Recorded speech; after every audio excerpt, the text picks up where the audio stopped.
My name is Lindsay Swift and my partner is Claire Renfro. Our project is on the Ugandan genocide. Ugandan genocide occurred from 1971 to 1979. The mass killings occurred under Idi Amin, who was prime minister at the time. There were many events prior to Idi Amin's rule that led to the Ugandan genocide, the first being on October 9, 1962, when Uganda gained its independence from Britain.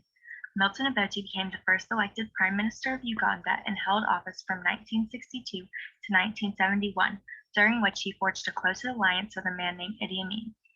This alliance was formed when Obote was Prime Minister and Amin was the Deputy Commander of the Armed Forces. Together, they were able to expand the size and power of the Ugandan army. In order to sustain his rule, Obote created a new constitution that abolished all the kingdoms and other remnants of federalism in the country and established the role of president that he himself filled. Obote had an extreme reliance on the military and continued to use police to terrorize his political opponents. This reliance caused many southern Ugandans to detest him and allowed Amin to gain and build supporters from among many tribes, including his own tribe of the Kakwa people, the Lugbara tribe, the South Sudanese, and other ethnic tribes from the West Nile area. This made Obote extremely nervous because the amount of support Amin was receiving could lead to being overthrown. This did occur when Amin learned that Obote was planning to arrest him for misappropriating funds. He took the offensive and staged a coup on January 25, 1971, and forced Obote into exile. Idi Amin's overthrow of Obote was increasingly supported throughout the world. Unfortunately, these optimistic perceptions of Idi Amin were extremely inaccurate. How it started and justification. After Idi Amin became president, it was shown that he was a naturally very paranoid person. It was also shown that he had extreme nationalism in his country. Being very paranoid, he saw several ethnic tribes as a threat to his reign. Specifically, the Akoli and Lengo ethnic tribes were a threat. They were perceived as a threat as they were previous supporters of Obote. Two other tribes, the Kakwa and the Lugbara, supported Amin, as he was a member of the former tribe. Amin's growing distress and hatred for Obote supporters caused tensions between the opposing groups.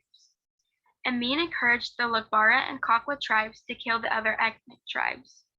Between 5,000 to 6,000 Lengo and Akoli members of the military and the police force were killed in 1971. Additionally, Amin saw Christians as a threat. He was a practicing Muslim and wanted to proclaim Uganda as a Muslim state. In order to have a Muslim state, he had to execute the Christians. 60% of the Ugandan population was Christian, while only 6% was Muslim. Additionally, Amin banned 27 religious organizations in Uganda, all but one of them relating to Christianity. Along with terminating a massive amount of people, Idi Amin exiled thousands of Asians from Uganda. In 1972, he gave Asians 90 days to exit Uganda. Approximately 60,000 were exiled. This expulsion of Asians drastically affected the Ugandan economy as they made up large components of the middle and upper class.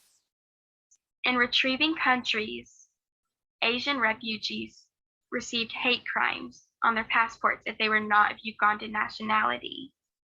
Idi Amin's treatment of people who were not Ugandan citizens was extremely unethical and difficult to escape. Many methods of genocide and killed approximately 300,000 to 500,000 people during his 8-year regime. He used many cruel methods to kill and harm his victims. The most commonly used method of execution was gunfire. Idi Amin had two main death squads, the Public Safety Unit and the State Research Bureau. The State Research Bureau was the headquarters for Amin's secret police, and offices became torture chambers where enemies were brought in to be killed.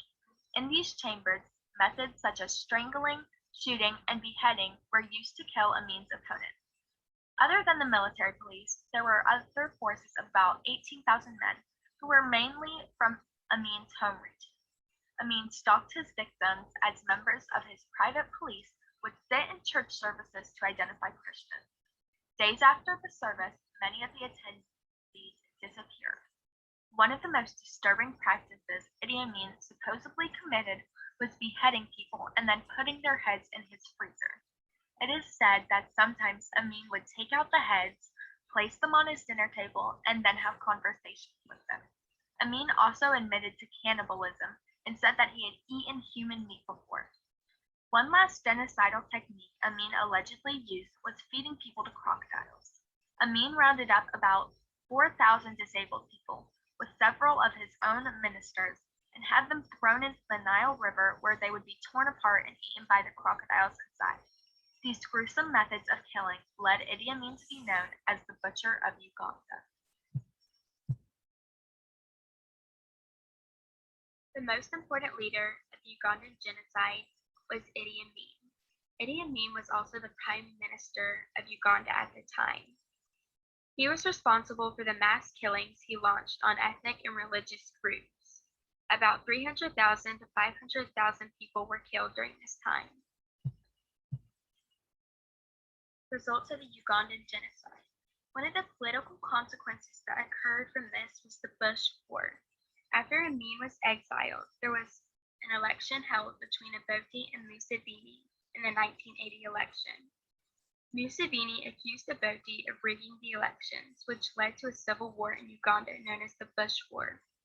A plan was developed to overthrow Obote and the Uganda government through a popular rebellion. Museveni supporters proclaimed themselves as the National Resistance Army. Eventually, Museveni would take over as president. Another consequence that occurred from the genocide was the destruction of ethnic groups, mainly the Akoli and Lango tribes. These tribes are still being targeted in today's time. Museveni, who's the current president of Uganda, has placed many of these ethnic tribes in concentration camps.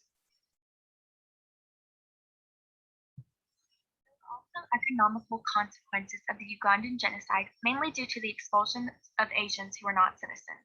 Idi Amin used nationalist and militarist policies to eliminate foreign economic interests and build up the military.